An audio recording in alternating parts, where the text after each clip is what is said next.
Welcome to the Global from Asia podcast, where the daunting process of running an international business from Hong Kong is broken down into straight-up, actionable advice. And now, your host, Michael Michelini. Thank you, everybody, for tuning in to episode number 60 of Global from Asia podcast. I'm here without a passport right now. I had to turn it in, and it always makes me nervous as I'm renewing my Chinese visa. They hold it for a couple of weeks while they, do background checks or whatever they need to do, and I can't travel or even go to Hong Kong, so I'm stuck in mainland China for a couple weeks at least. And happy to announce we got another 5-star review on iTunes today. This one's from Bill Gates 009 in the UK. Pretty cool username there, so let me read it off for everybody. It's titled Great Actionable Advice, and he says, I've been listening to Michael's podcast for a while now, and I've always found it very useful, actionable tips that I can use in my business. As someone who's been in China for 5 years and dealing with Chinese factories every day, I am able to take a lot of the ideas and plug them into my business right away. I've also found to be a great resource for new information in our industry and knowing the various complementary businesses within the international trade space. Thank you so much for that, Bill Gates. And so now on to this week's show. It's a part one of a two-part series. As I mentioned earlier in other shows, we had the Start Me Up Venture Forum and get to, Global from Asia here. We get some behind-the-scenes interviews with some of the speakers. So we have Phil Wickham, President and CEO of the Kauffman Fellows, and he's going to discuss some of his insights doing business in Asia and whether business people should consider setting up shop in Silicon Valley versus Asia. So it's a pretty interesting interview, and we are going to get into things. Also, after the interview, I'm going to talk about a few points that I learned on a panel series as a couple of local Hong Kong entrepreneurs were sharing their insights of how they made their businesses successful. So stay tuned after the interview. Thanks, everybody. Okay, thank you everyone for tuning in to another Global from Asia podcast. And we are in the first part of a series of the Start Me Up Venture Forum. And it's the second year I've been here, and I'm always happy to be able to meet the speakers and get some one-on-one time with them. So we have Phil Wickham from the Kauffman Fellows, and he's our keynote speaker at this series. And it's really a pleasure to have you on the show. Thanks for being here, Phil. Oh, thank you, Michael. Thanks for having me. Okay. Maybe you could give a quick introduction of yourself and your business you're doing? Sure. Just quickly on myself, I'm a 20-year veteran of the venture industry. Been doing mostly cross-border investments. I was launched into the career in the first class of the Kauffman Fellows program back in 1995, so I have a long history with the program. I'm an engineer by training, and I also have been running the program for the last 6 years. Okay. That's really great. I saw you went MBA from Rensselaer, RPI. I went to Stevens Tech for undergrad, so that's pretty cool. So maybe you can give us some background of the Kauffman Fellows? Sure. Yeah, I would say the origins or the mission of the program is very straightforward. We come out of a foundation that was created by one of the world's most successful entrepreneurs. So Ewing Kauffman, when he sold Marion Labs, a company he built in the early 80s. He was for about $6.5 billion. He's one of the wealthiest people on earth. He would be arithmetically on par with a Jack Ma today, or a Mark Zuckerberg, somebody of that level of wealth, top 5 wealth in the world. And he took a large portion of his wealth and dedicated it to a foundation to essentially preserve the opportunity for people coming after him to have the same sort of wealth creation through entrepreneurship. So the foundation has historically studied, celebrated, promoted entrepreneurship in all its forms in the United States. We were a project started under the belief that without a professional, entrepreneur-centric capital food chain to invest in and serve entrepreneurs through all of their stages of growth, that entrepreneurial success rates would be radically suboptimized. So that was the mission of the Kauffman Fellows program over 20 years ago when it was conceived. And so we have today grown in that 20 years to having 400 fellows participate in the program across now 53 countries. The funds that our fellows are partners in manage an aggregate of about $250 billion US dollars of innovation capital, which makes it a major player in the world. Okay. Yeah, sounds really great. It's amazing. And I just want to clarify, we talked about before the interview, but I help organize with Startup Weekend here in Hong Kong and China, and I'm also curious, I'm sure maybe listeners are here Kauffman and think of maybe that relationship with Startup Weekend. Maybe help make that connection for us? Well, yeah, sure. I mean, the connection with Startup Weekend is the Kauffman Foundation is a multi-billion-dollar entity based out of Kansas City, which in its history of about 25 years has launched hundreds of effective programs. Startup Weekend is one of them. We happen to be the largest in their history that they've ever done. And then we spun out about 12 years ago in sort of 2001, 2002 timeframe with a grant from the foundation and a perpetual license for brand and content. So we operate independently from a financial and strategy standpoint, but we maintain a strong tie to the Kauffman Foundation. That's great. And so part of your keynote, I think, is talking about the future of venture capital. Mm-hmm. And I know it's a big topic, and we have a limited amount of time for this interview, but can you give us some maybe bullet points or some ideas or what you suggest? Like, our listeners are normally like Westerners, English-speaking people in their 20s, 30s, either doing business in Hong Kong or Asia or wanting to. So maybe with those people in mind. Sure. I mean, I would say that in my 20 years of experience in venture and venture capital as an industry, I think the most obvious change has been back in the day, venture was very small. It was very limited in its variety. And so the entrepreneurs that it served tended to be a very narrow portion of the population. And there weren't that many entrepreneurs to begin with even 20 years ago. And so to acquire venture capital, you had to be a certain kind of industry at a certain stage of growth, a certain stage of traction. And if you didn't, there's very little hope of capturing that. I think as the importance of innovation has risen significantly as governments and universities and corporations, everyone recognizes the growth engine that innovation is, and entrepreneurial sophistication has risen, you're seeing, I think, a very healthy trend in venture and investment in general, which is there are entrepreneurs now on the investment side saying there's a different way to do this. I can come in with a smaller fund. I can create a micro VC fund. I can create an accelerator with a fund attached to it. You're seeing family offices jump directly into investing. You're seeing corporations. We track about 1,300 corporations now that participate in venture capital. So it's become this, in a sense, this very wide array, this wide menu of different types and sizes and sources of capital that entrepreneurs, if they do their homework, can probably do a really good job of matching the kind of capital to the needs of their company at that particular stage. And I'm always thinking as a listener, so I'm thinking, like, does location still matter as far as their presence, like in Asia or U.S., Europe? I mean, is location? I guess it depends on the firm or the situation, but maybe. Sure. No, it's a good question. I think the location is incredibly important, and I think there's a real sort of conflict in what's happening now. And so what I mean by that is that venture is especially at the earlier stages is always a local business. If you're doing your job well, you're not just writing a check. You're coaching entrepreneurs. You're bringing to them the other forms of capital. So we often think of the capital formation process as writing a check and the exchange of financial capital, and that's fundamental, but it's pretty commoditized. Really good investors will mobilize other types of capital to help nourish a company. So human capital, intellectual capital, process capital, network capital, social capital. There's all sorts of things. This is really where the expertise of investors should lie. So locality and the ability to jump in a car or a subway train and have coffee with an entrepreneur in crisis is still incredibly important. What's interesting about that, though, is the geographic indifference of entrepreneurs has become so high now. It's sort of refrained from phrases like international or global because entrepreneurs don't think that way. They don't care about where they go. And so what you find is the supply chain for a startup has become much more sort of broadly spread out. They can go to a lot of different parts of the world to get what they need to build a company.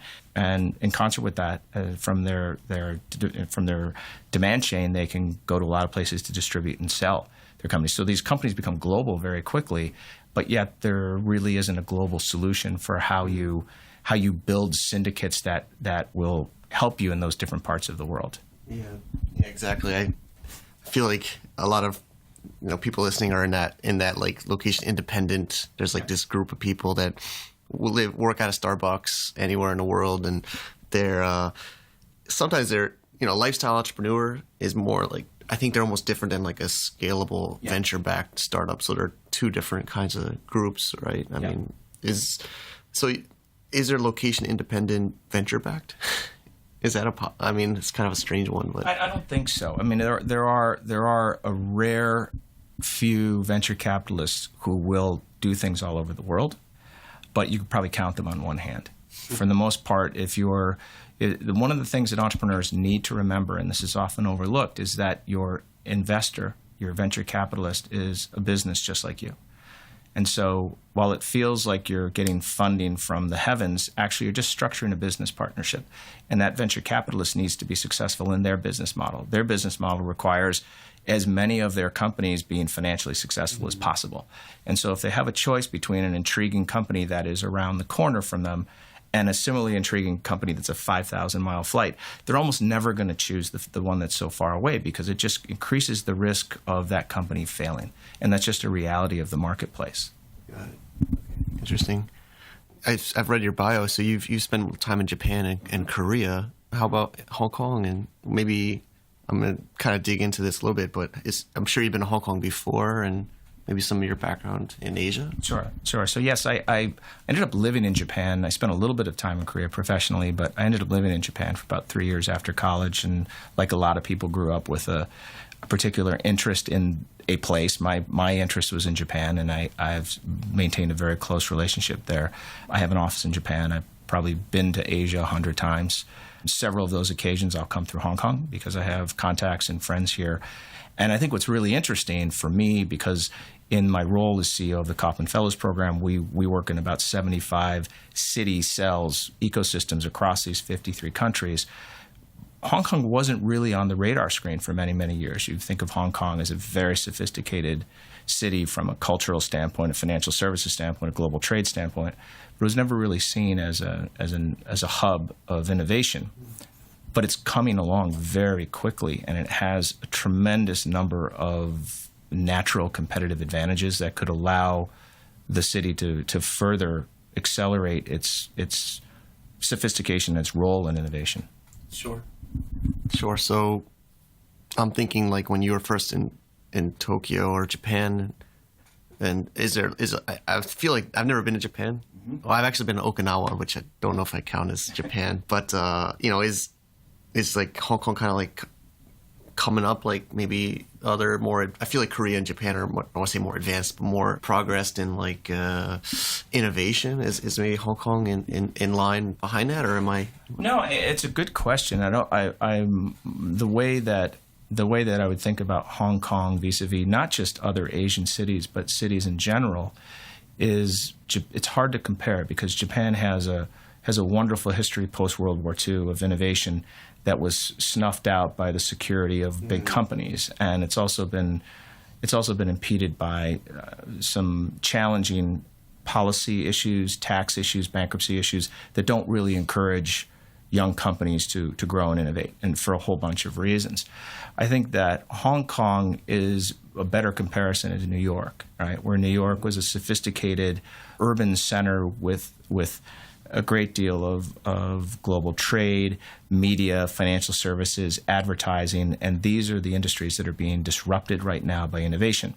So essentially, I think Hong Kong has one of the great natural advantages. It's one of the most compelling cities to live in, and this wave is being driven by, at one level, young people coming out of college in their 20s, and also a certain percentage of people in their 30s and 40s who are willing to jump from safe industries and do startups.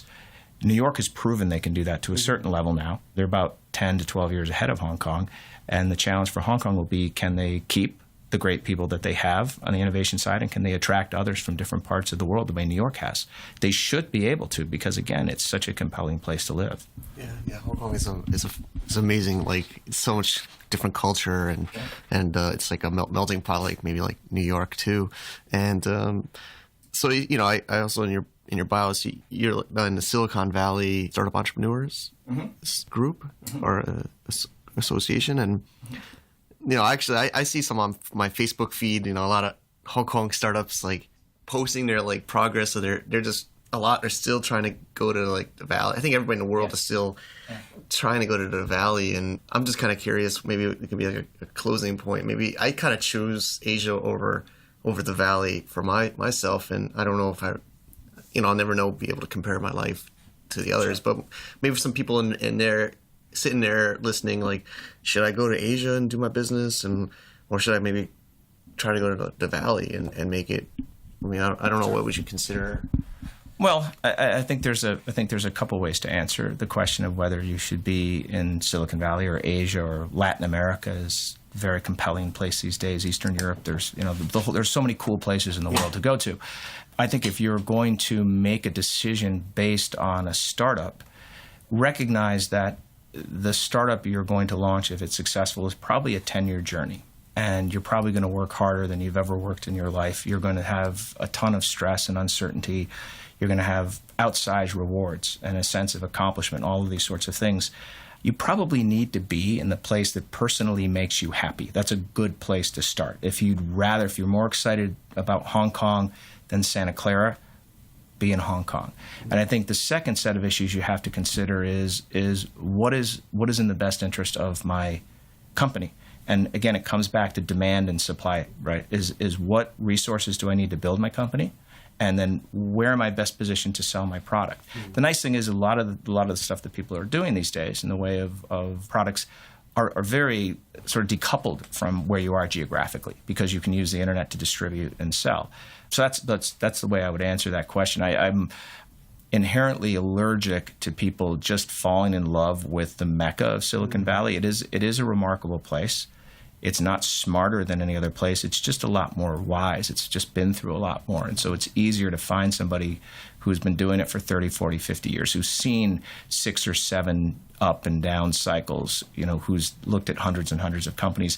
Those are all tremendous resources. But as a young person starting a company, you're not really constrained by being, in Bulgaria or Hong Kong or Brazil. If you can make it work no matter where you are. Okay. Thanks so much for sharing. And okay. I wish we had more time, but I think that was really great. We did the best. And how can people reach out to either you or your business if they are inspired? So from the Kauffman Fellows program, our website is pretty comprehensive. It's kfp.org, kaufmanfellowsprogram.org, but it's kfp.org. Questions there. If they have questions, they can just submit it to info@kfp.org. We check it 3 or 4 times a day. We're very responsive on that front. Okay. And there's probably Kauffman Fellows in their neighborhood. Sure. They might be able to scare them up and buy them a cup of coffee if they're savvy enough to get their attention. Awesome. Great. Okay. Thank you so much. And welcome to Hong Kong. Thank you, Phil, for coming on and sharing. Really appreciate it. And it's always great to have these amazing people on the show and coming into Hong Kong for the Start Me Out Venture Forum. I'm really appreciative of this opportunity to get to interview some of the speakers. While I didn't get to interview everybody, there were some pretty amazing guests, and I took notes at the various sessions in the Start Me Up Forum. And the one below I'm going to share is pretty insightful. It's a panel of successful Hong Kong entrepreneurs, and I want to just share some of the quick bullet point notes that I took down and when they were sharing what they needed to do to succeed and some of the things that they wanted to share with other entrepreneurs. So here we go. Number 1, validate first. You need to make sure that your market and product fit is there and the market is ready before you invest heavily into your business. Number 2, be honest with yourself on your strengths. While entrepreneurs have to do everything at the beginning and make everything work, as your business grows, you have to realize what you're not good at and what you don't like to do, and you need to find people to replace you for those as soon as possible. Number 3, recruit a team that is better than you. Surrounding yourself with people that are better than you is always a recipe for success, a lot of people say. Number 4, remember that the advice you receive is someone else's specific personal experience exaggerated. So I like that one. It was... You need to really be careful on the advice you receive. You need to think about that person that is giving it to you, their own specific situation that they were going through, the time that they went through, and then is that applicable to you and your business and the current state of the world, the economy, and the business environment. So that's all I have this week. Next week, we're going to have Richard Robinson on the show. He's a Beijing startup veteran, and he's going to give some insights on how it is to run a tech startup inside mainland China. So don't miss that one. It's a lot of fun. All right, guys. Cheers. To get more info about running an international business via Hong Kong, please visit our website at www.globalfromasia.com. That's www.globalfromasia.com. Also, be sure to subscribe to our iTunes feed. Thanks for tuning in.